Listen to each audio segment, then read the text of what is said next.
پیش کیا جائے گا، اس سے سوال کیا جائے گا کہ دینی خدمات کس لیے کرتے تھے؟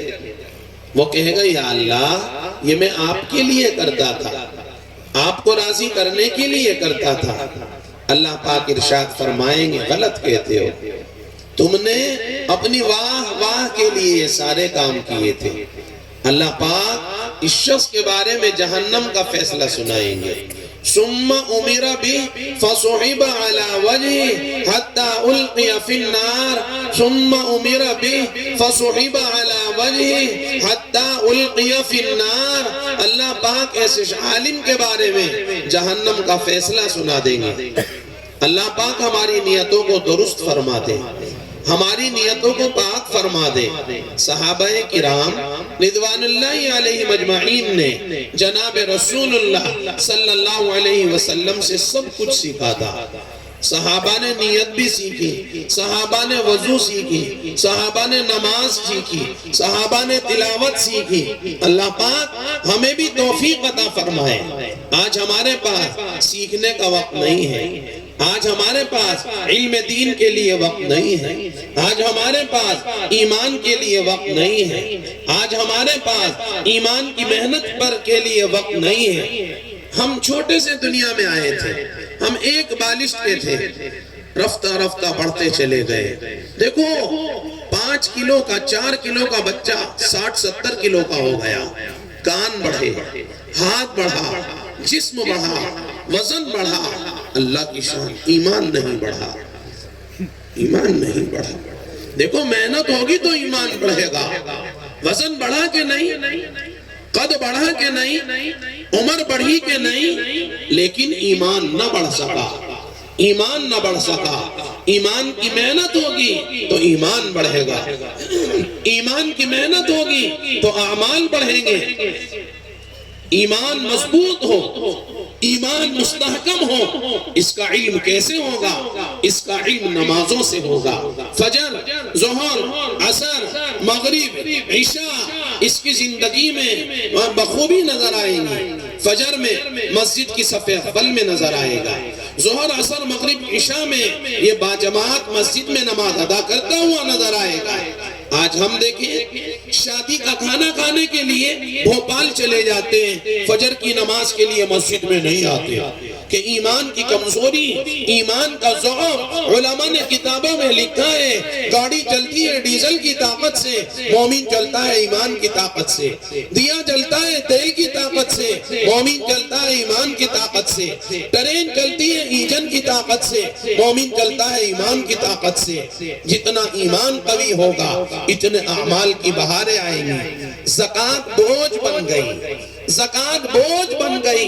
اللہ اکبر، اللہ معاف فرمائے، کیونکہ ایمان کی محنت نہیں ہے، ایمان کی محنت نہیں ہے، اس لیے زکوٰۃ بوجھ بن گئی۔ صحابہ کرام رضوان اللہ علیہ مجمعین نے ایمان پر محنت فرمائی تو قربانی آسان ہو گئی۔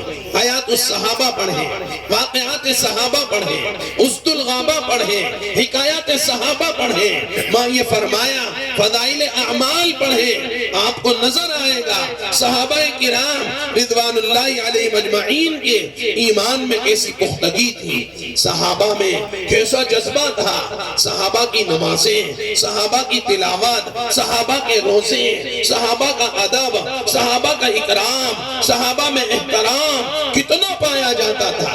حیات الصحابہ میں لکھا ہے ایک صحابی بیمار ہوئے، اللہ کے نبی صلی اللہ علیہ وسلم ان کی عیادت کے لیے تشریف لے گئے۔ حضرت صحابی کا نام ہے حضرت طلحہ ابن البرا، حضرت طلحہ ابن البرا نام ذہن میں رکھیں۔ حضرت طلحہ ابن البرا رضی اللہ تعالیٰ بیمار ہو گئے، اللہ کے نبی صلی اللہ علیہ وسلم ان کی عیادت کے لیے تشریف لے گئے۔ آپ نے عیادت فرمائی، آپ نے گھر والوں سے فرمایا طلحہ کا اگر انتقال ہو جائے تو ہمیں اطلاع کر دینا۔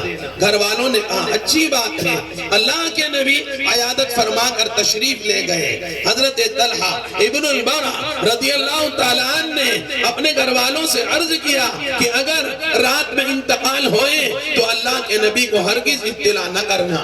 گھر والوں نے وجہ معلوم کی تو طلحہ ابن البرا نے جواب دیا کہ ہم جنگل میں رہتے ہیں، ہم جنگل میں رہتے ہیں۔ اللہ کے نبی صلی اللہ علیہ وسلم رات میں اگر میرے یہ فرمایا جنازے کی خبر سن کر تشریف لائیں اور آپ کو کوئی ٹھوکر لگ جائے، آپ کو کانٹا چبھ جائے، میں اللہ کی بارگاہ میں کیا جواب دوں گا؟ اللہ کی بارگاہ میں کیا جواب دوں گا؟ اللہ اکبر۔ دیکھا آپ نے ادب کا عالم، اللہ اکبر، ادب کا عالم، اللہ اکبر۔ حضرت طلحہ ابن البرا رضی اللہ تعالیٰ عنہ رات میں وفات پا جاتے ہیں۔ گھر والے آپ کی وصیت کے موافق آپ کو نہلاتے ہیں، دھلاتے ہیں، کفناتے ہیں، دفناتے ہیں۔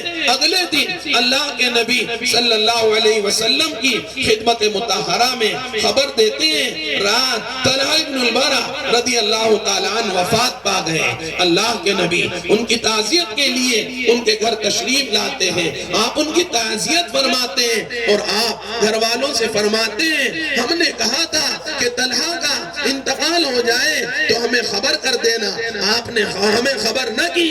گھر والوں نے جواب دیا یا رسول اللہ صلی اللہ علیہ وسلم طلحہ کہہ رہے تھے رات میں اگر انتقال ہو تو نبی کو نہ بتانا، ہم جنگل میں رہتے ہیں، کہیں ایسا نہ ہو اللہ کے نبی رات میں ہمارے گھر تشریف لائے اور اللہ کے نبی کو کوئی کانٹا چبھ جائے، ٹھوکر لگ جائے، میں اللہ کی بارگاہ میں کیا جواب دوں گا؟ روایت میں آتا ہے اللہ کے نبی صلی اللہ علیہ وسلم طلحہ ابن البرا رضی اللہ تعالیٰ عنہ کی قبر اطہر پر تشریف لے جاتے ہیں اور وہاں جا کر دعا فرماتے ہیں یا اللہ میدان معاشر میں تم میرے طلحہ ابن البرا سے اس حال میں ملاقات کرنا کہ تو بھی خوش ہو رہا ہو، میرا طلحہ بھی خوش ہو رہا ہو، تو بھی مسکرا رہا ہو، میرا طلحہ بھی مسکرا رہا ہو۔ غفلت سے آگے بڑھ، منزل تلاش کر، مل جائے تجھ کو دریا تو موتی تلاش کر، ہر شیشہ ٹوٹتا ہے پتھر کی چوٹ سے، پتھر ہی ٹوٹے جس سے وہ شیشہ تلاش کر۔ سجدوں نے تجھ کو کیا دیا، صدیاں گزر گئی جو دنیا تیری بدل دے، وہ سجدہ تلاش کر، ہر شخص جل رہا ہے عداوت کی آگ میں جو اس آگ کو بجھا دے، وہ پانی تلاش کر دے سوار اونٹ پر جو اپنے غلام کو پیدل جو خود چلے، وہ آقا تلاش کر۔ اندھا بنا دیا ہے جوانوں کو نیٹ نے، اندھا بنا دیا ہے خطیبوں کو نیٹ نے، اندھا بنا دیا ہے اماموں کو نیٹ نے۔ بینا جو ان کو کر دے وہ رہبر تلاش کر، بینا جو ہم کو کر دے وہ رہبر تلاش کر۔ اللہ موبائل کے فتنے سے ہماری حفاظت فرمائے، آپ کی حفاظت فرمائے، امت کے ایک ایک فرد کی حفاظت فرمائے، امت کی خواتین کی حفاظت فرمائے، امت کی ماؤں کی حفاظت فرمائے، امت کی بہنوں کی حفاظت فرمائے، امت کے معصوموں کی حفاظت فرمائے۔ یہ فرمایا 4 سالہ بچہ ہو، 4 سالہ بچہ ہو یا 80 سالہ بوڑھا ہو، سب اس پر فدا ہو گئے، سب اس پر فدا ہو گئے۔ اللہ بچا لے، اللہ بچا لے اس گندے دلدل سے، امت کو بچا لے اس گندے فتنے سے، امت کو بچا لے۔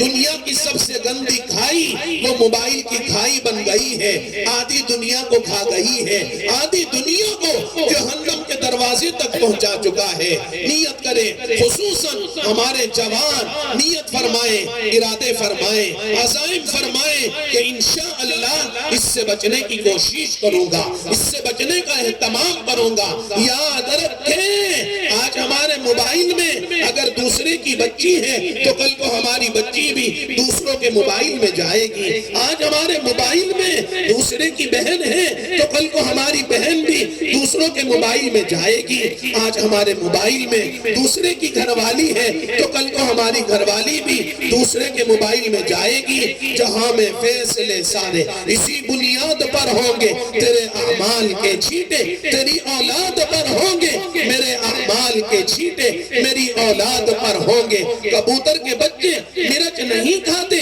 طوطے کے بچے مرچ کھا جاتے ہیں، کتے کے پلے پوٹی کھاتے ہیں، بکری کے بچے پوٹی نہیں کھاتے۔ کھان پان کا اثر اولادوں پر آتا ہے، لباس کا اثر اولادوں پر آتا ہے، خیالات کا اثر اولادوں پر آتا ہے، کفوں میں کفے پیدا ہوتے ہیں، بغلوں میں بغلے پیدا ہوتے ہیں، گدوں میں گدے پیدا ہوتے ہیں، گھوڑے میں گھوڑے پیدا ہوتے ہیں، فرما برداروں میں فرما بردار پیدا ہوتے ہیں، نافرمانوں میں نافرمان پیدا ہوتے ہیں۔ دیکھو